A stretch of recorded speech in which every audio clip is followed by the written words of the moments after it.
Chicka Chicka Broom, and I'm here to tell you my story of how Chicka Chicka Broom evolved. So this is around 2011. I'm recently separated from my now ex-husband, and I was a housewife for 12 years. So I found myself in need of income, and I knew how to clean. So I found, or actually this just kind of fell into my lap. I started cleaning for a woman that owned a company called Two Old Maids. And little did I know at the time that that was going to change my life. So I wonder why this isn't going. There we go. Now I went too far. Okay. All right. So I moved to Montgomery at this time, bought a house, and started going to college thinking I was going to pursue my, a degree. And for income, I started just putting up some flyers around town, got some jobs, and I was actually working at Casey's in Montgomery at the time as well, making pizza, cleaning, and going to college.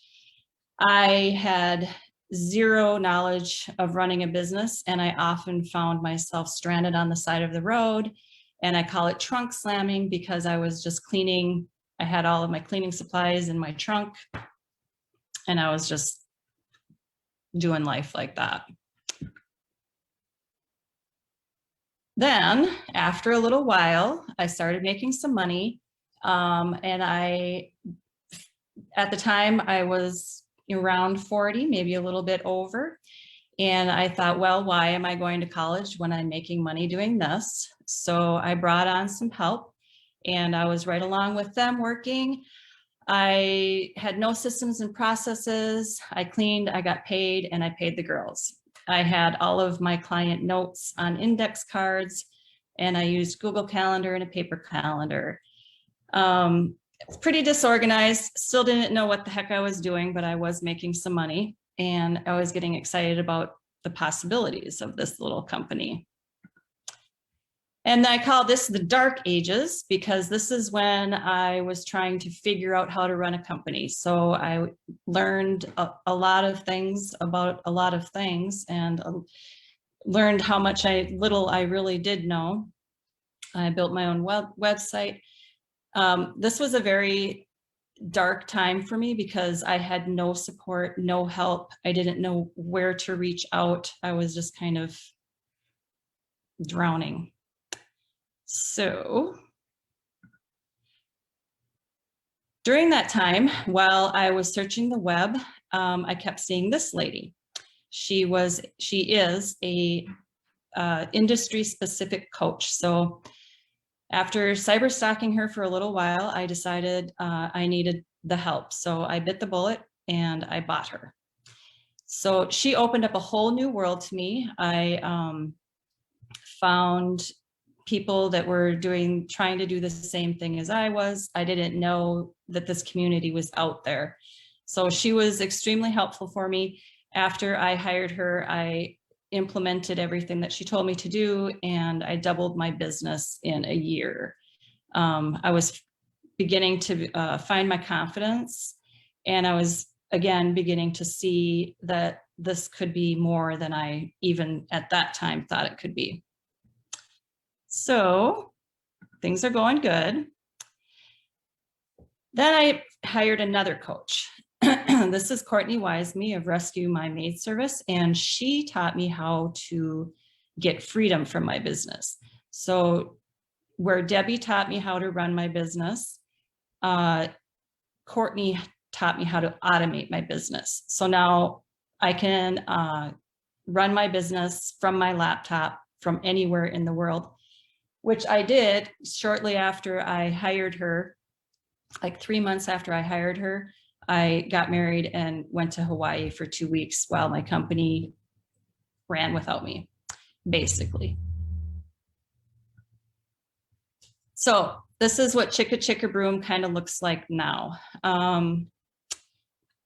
This is kind of the automation setup. A lead comes in from various sources, it goes to my project management software, ClickUp.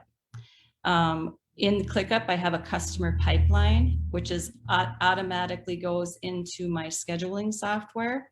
So I'm gathering all of the customers' information, specifically and most importantly, their email addresses, which goes into this software, which is a targeted marketing email drip. And that is specific to the type of client that it is, whether it be a lead, a current client that's on my schedule, or a past client. So different types of emails marketed to different types of clients. And that's the whole infrastructure of my business right here. It was a journey. It was really, really hard for many years, and I'll never stop learning. But what I've learned up to this point is that I can do more than I think I can. And that freedom really does come from structure, and I cannot do it alone. I need support. I always do things that scare me.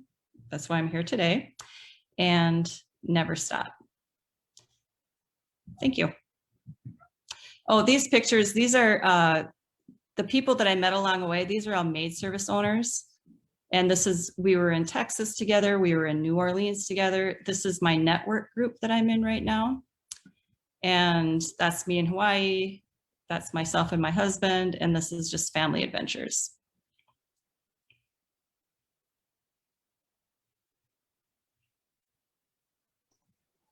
All right, great. Thank you, Kate. We're going to open it up for questions. You can put your question in the chat. For the benefit of Facebook Live, we do have those participating try to read them out loud so that everybody else can hear that. So feel free to use that. And or again, you can unmute yourself and ask a question directly of Kate and about her business. Should I stop the share?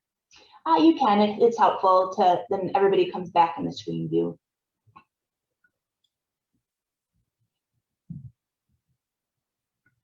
I have a question for you, Kate. In terms of COVID, I imagine that changed people's maybe abilities, but even willingness to allow you and your staff to come into the home. How has that changed for you, or did you see that actually as an option to even get your business more out there? Well, it was difficult. We did have to shut down, and I think a lot of maid service owners didn't reopen. I used that opportunity to educate myself on sanitizing and cleaning. So I then started offering sanitizing, learned the proper way to sanitize. And so that helped us through. And I feel that, well, our company has done nothing but benefit, actually. We've grown. I think that people are more aware of the cleanliness in their offices and their homes. So. Great. I see Jody put a question in the chat. Jody, you want to unmute and ask your question? Well, hi, Kate. Nice to hear Hi. your story. And I am in a business too, where often coaches are, suggested. And so you said she was in the same industry as you. I guess my main question is, I know they cost a lot of money. So why did you decide to invest in the coach as opposed to invest in like a class maybe? Well, I decided because if you remember, I was going to college first before I started, while I was cleaning.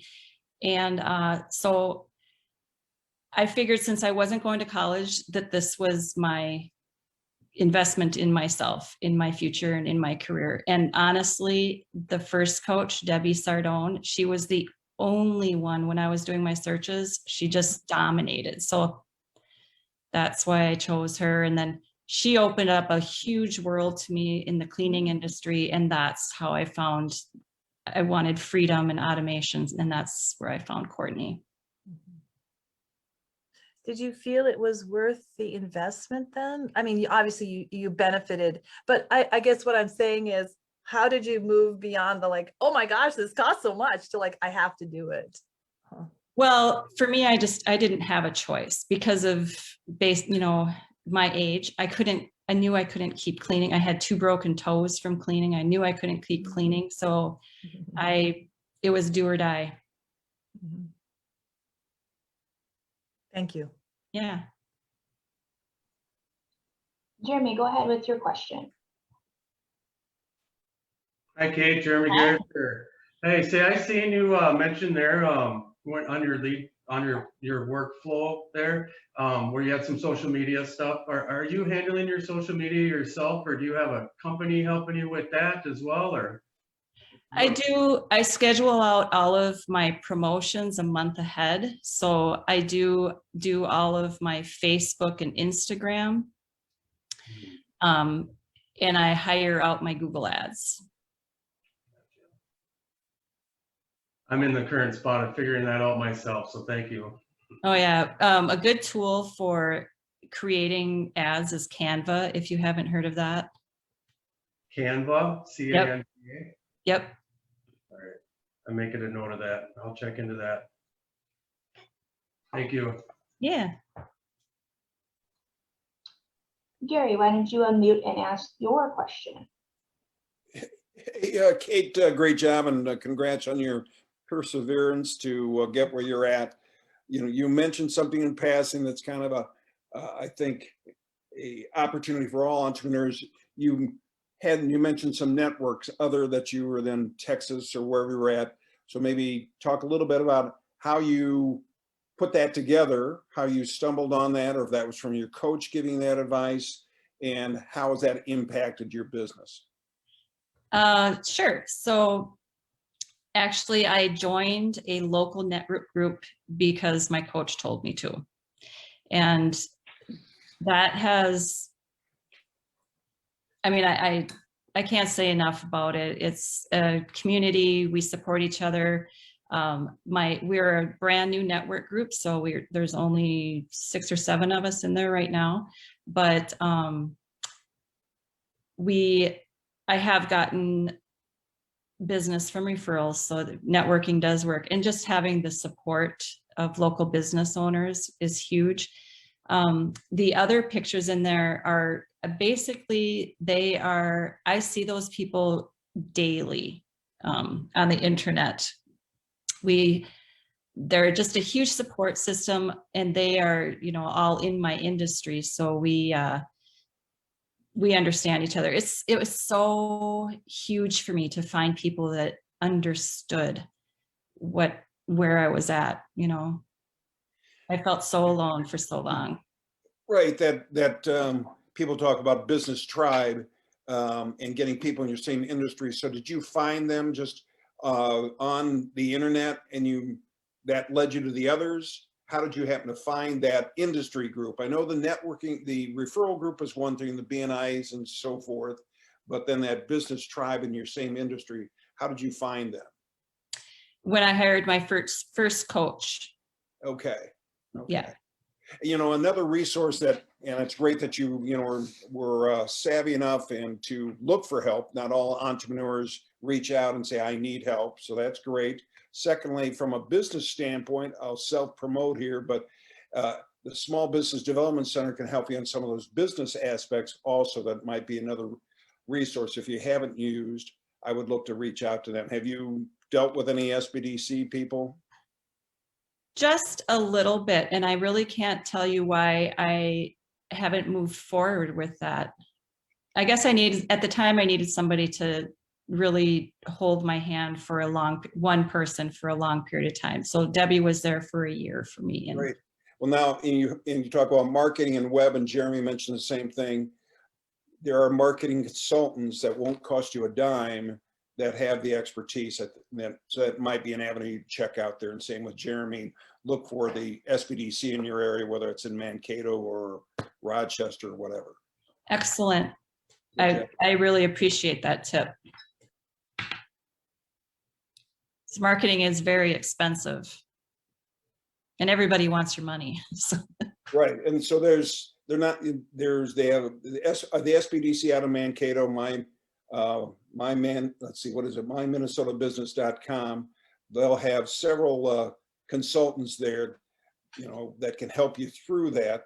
They won't end up doing all your work, but they can help identify exactly what you need, and I think would be a good lead up. And maybe if you do have to hire a contract out, you'll be better informed on what you need before you start with that person. The clock starts when you have to pay somebody, and that foundational work you can get it done. Could you put that link in the chat? Yeah, I was just going to say I will put something in there for the chat on that.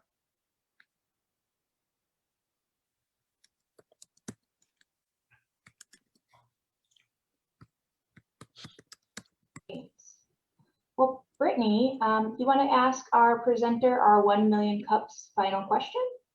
Yeah, so Kate, what can we as a community do for you? What can we do to help you out? My biggest struggle right now is my HR. So trying to figure out what is legal and how many, days off and bonuses and this and that. So that part of my business, I have not really worked on a whole lot. And also hiring is a huge challenge right now, huge. So if you have any ideas for guerrilla marketing for hiring.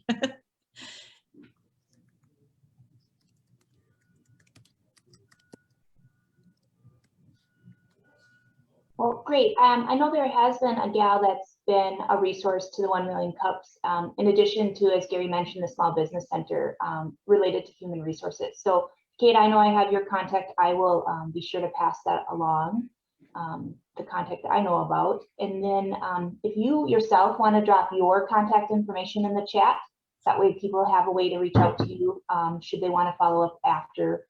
And I know, Jeremy, you don't have slides that so I'm gonna just pull down my thing so everybody can see each other. And again, feel free to share your story and go from there. Thanks, Jeremy. Hey, everybody. Thanks for letting me speak here. I didn't put slides together, so you'll just have to listen.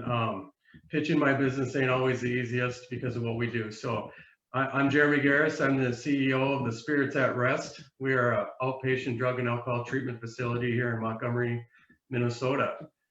We offer intense outpatient treatment therapy. What that looks like is every client that comes into our facility spends 9 hours a week in a group setting, working on themselves with each other, and then 1 to 2 hours, maybe more, on a one-on-one basis with a counselor to be able to work out what they need help on. Our program is really based on each individual client, but we have segments that we work really hard on making sure that we cover. So for somebody in recovery and the healing process, we work on the mind, we work on the body, we work on the spirit, and then we work on self-esteem. Those are the things that we try to incorporate in our everyday business. How can we educate you best on what the addiction looks like and how we can overcome that? How we can work on the body and what it takes to be able to have a healthy living, whether that's eating right or working out or going to the doctor regularly or the dentist, everything we can do to help you in those areas.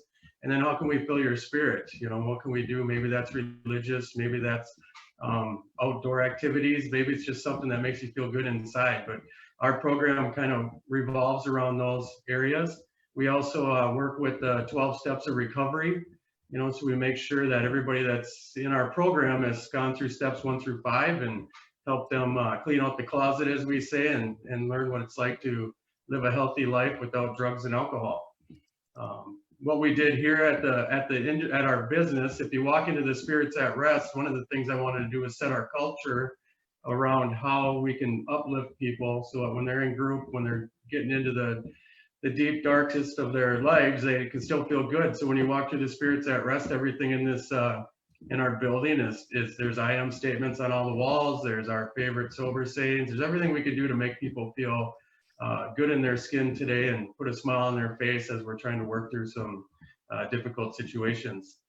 We also offer DWI education classes here, 1 and 2. Those are levels that might not need full outpatient treatment facility or classes, but yet, need something to get their license back and show their court system probation officers that they're trying and they're doing the right thing to look at themselves and get some help. Right now, our hurdles, I guess, with the Spirits at Rest is, our biggest referral sources with COVID were shut down, and they're still shut down. There's no public court.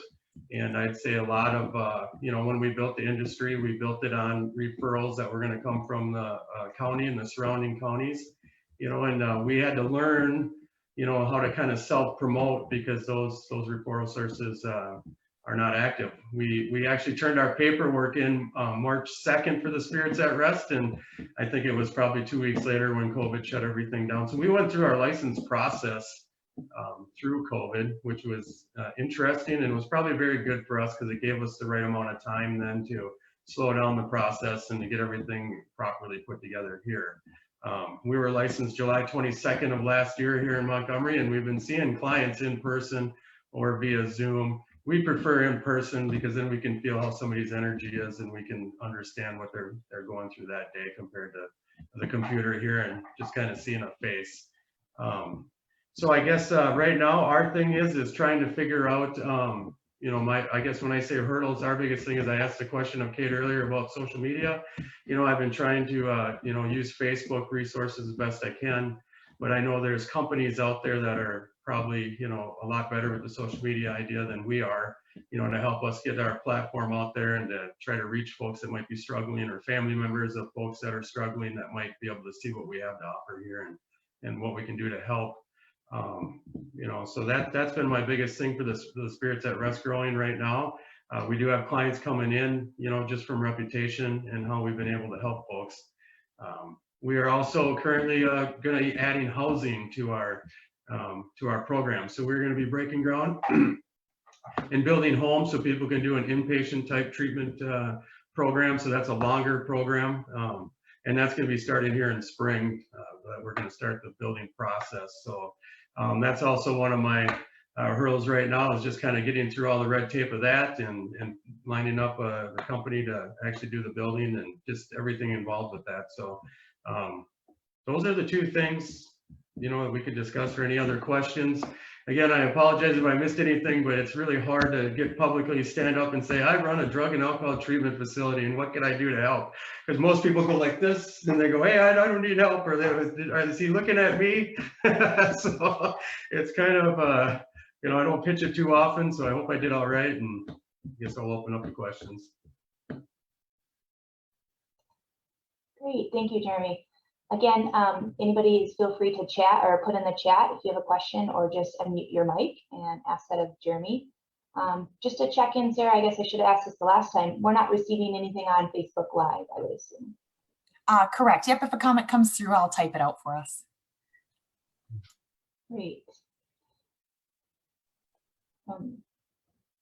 I had a question, but now it's since floated away. So if I have it, I'll get back to it real quick. Saying Gary, I'll just redirect if anybody has any questions too. I did use the Small Business Development Center to build the business plan for the Spirits at Rest. They hooked me up with some great experts, along the line that were able to connect me to other facility owners and help me network, and the business plan that you guys offer, that live plan, is second to none. I mean, anybody listening, I would recommend it for any business you're currently operating. I mean, I've used them now, the second plan for our housing, and it's fantastic. Great to hear, and I should note that the executive director for our region, Mike Hahn, is on the line. So if any other people have more detailed questions about SBDC, he is online. Was that out of Mankato or was that out of Rochester that you work with? It was out of Mankato. Okay, great, Jeremy. And the two gals that I worked with were very responsive, and I mean, they got back to me fairly quickly. I gave them some curveballs. I mean, obviously that's not something that, people do every day, is open up a facility like ours. So it was, it was some interesting conversations. I was very happy on how quick they got back to me and the type of answers they had as well. You know, that was neat. And it was free. It didn't cost me anything. I mean, it's invaluable to have that. Yeah, so I think with that experience, you know, come back around on the marketing part, and we have several very good sources there that could help you on that, I'm sure. Yep. Yeah, I wrote that down. I'm going to follow up with that after this meeting today. So Jeremy, I remembered my question. So you mentioned that you are receiving, let's say, more organic clientele now, not coming through the court system. Have you polled or kind of surveyed those folks as to, again, how they kind of found you, and or what was their motivation to finally seek you out to, again, maybe educate you on what your marketing tools could be? Yeah, for sure. So I am a person in long-term recovery as well. So I broke my chains of addiction 19 years ago. And so I attend AA meetings. I attend a lot of do as much sober networking as I can, just for myself and my friends in my group. So the clients that we have currently have been completely almost through that. You know, so from a meeting, somebody says, hey, I got a friend who's struggling. Hey, give them my cell phone number, they call, and, you know, kind of leads and goes from there. The probation officers are seeing some clients via Zoom. So we do have 2 clients currently right now that came from Leesore County. So I mean, it did help. But you know, when we built the business plan, there was 15 to 20 leads coming in a month for Leesore County. That's why they were frustrated that there wasn't a treatment facility in their county, so that all had to go out of county. You know, and then when COVID came, and who would ever thought that the legal system would get shut down? But it still is. So, you know, those referral sources just never have not opened yet. So I think what's neat is we've been able to build our processes and kind of get started from how we want to heal, you know, without being overwhelmed, you know, because it kind of seemed like we were going to get overwhelmed fairly fast before COVID. So, you know, I'm thankful for that, but ready for this to be kind of done and to open those things up now. Go ahead, Gary. Mm-hmm. Hey, Jeremy, we talked about this with Kate, and about connecting with others in your industry. Have you connected to other support houses, groups like yours? I know, I think it's On the Brink in Mankato. Are you familiar with them? Yeah, I know Brandy well. Brandy's helped me through some of the process here already in the housing.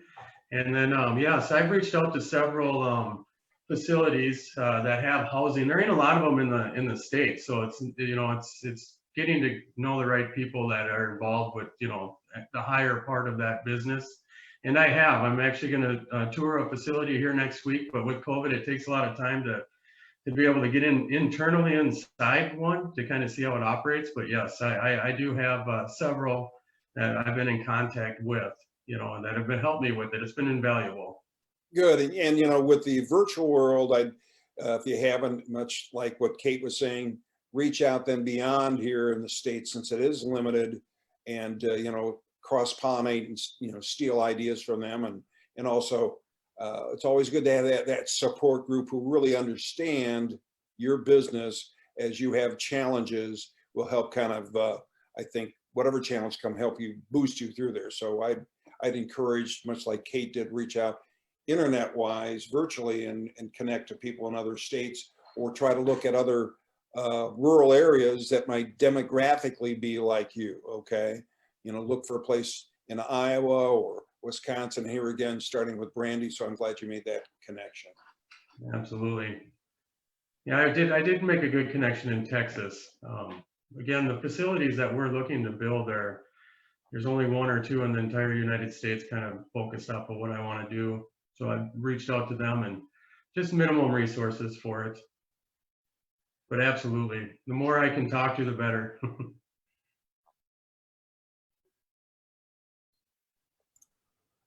We do have a question that came through on Facebook. The question is from Liz. Are media stories something that resonates? I'm thinking of stories in area newspaper or TV. I know there's so much that is virtual, but those are broadcast ends. Those broadcasts end up there. Well, I say thanks for that advice. I'll look into that more. We've talked about TV advertising. Did do some stuff with the local paper and the surrounding counties. And it wasn't that we reached out to them. They just had put some stuff on Facebook, and they really, the editors of a couple of the papers said, "Boy, we like that. Can we put that in the paper?" And I said, "Absolutely." You know, but I haven't really followed up with any more type of newspaper or TV yet. So that's great advice. I'll dig into that as well.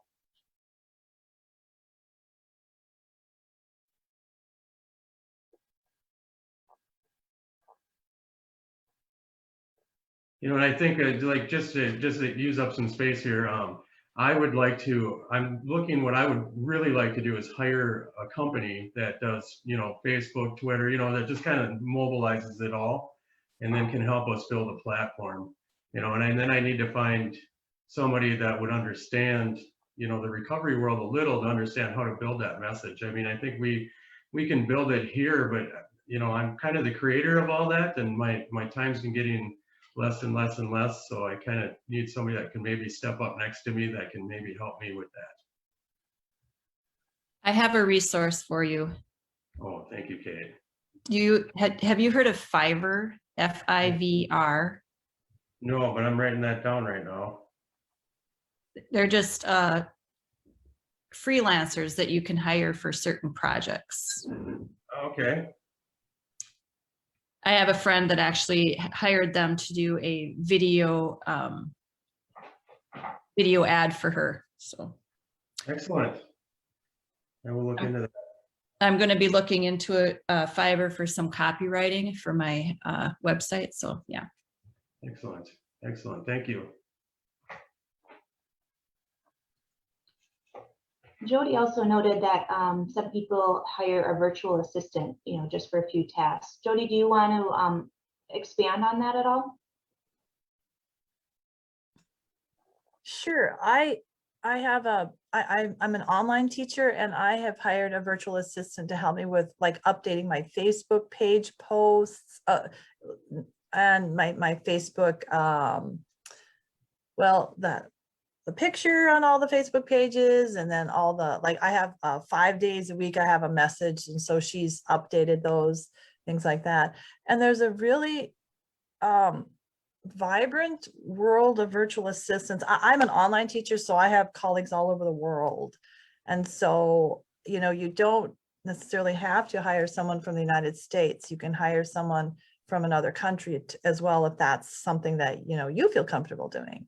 And so many of us who are online teachers do have virtual assistants from the Philippines, and, you know, they just do all the stuff for you. And I manage it via a Trello board. Like, I give her weekly assignments, and then, you know, we just do everything through the Trello board that, you know, so I say, you know, you need to do this week. And then she asks back and forth questions.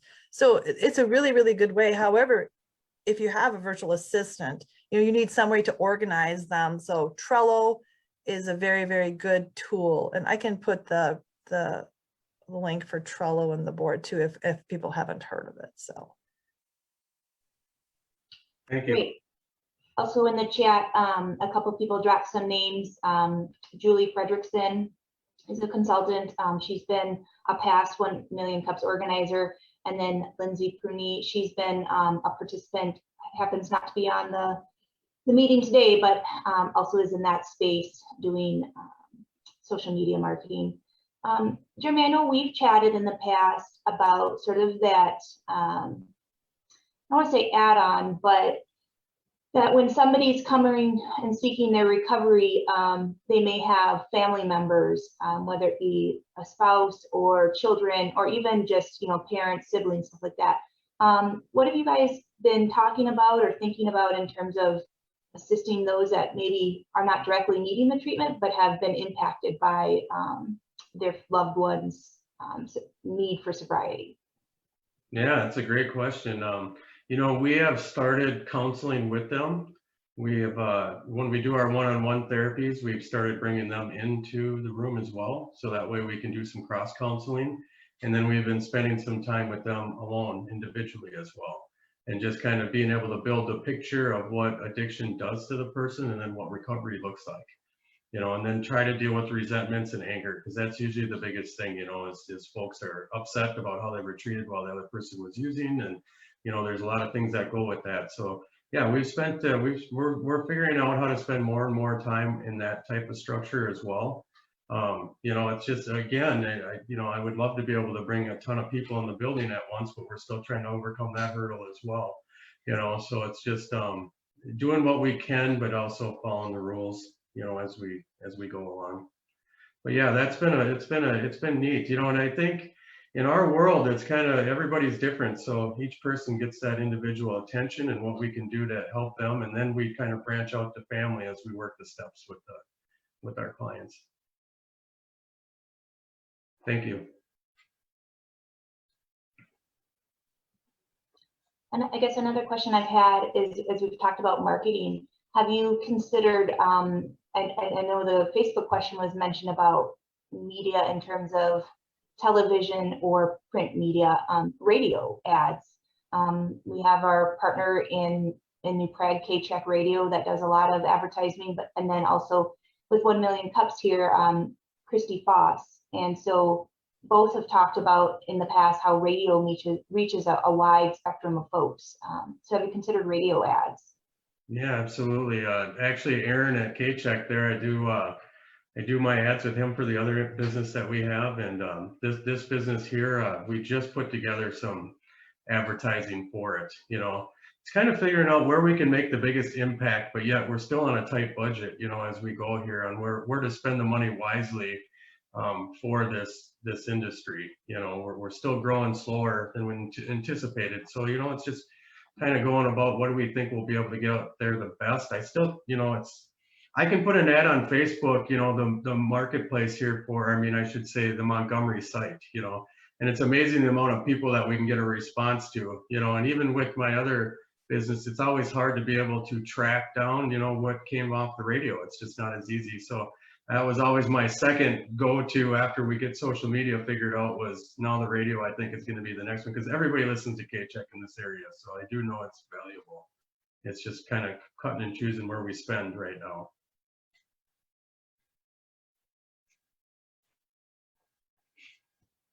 Great, thanks. Well, I'm going to put Mike Hahn on the spot. Mike, do you want to ask our 1 Million Cups question? Sure, Jeremy. I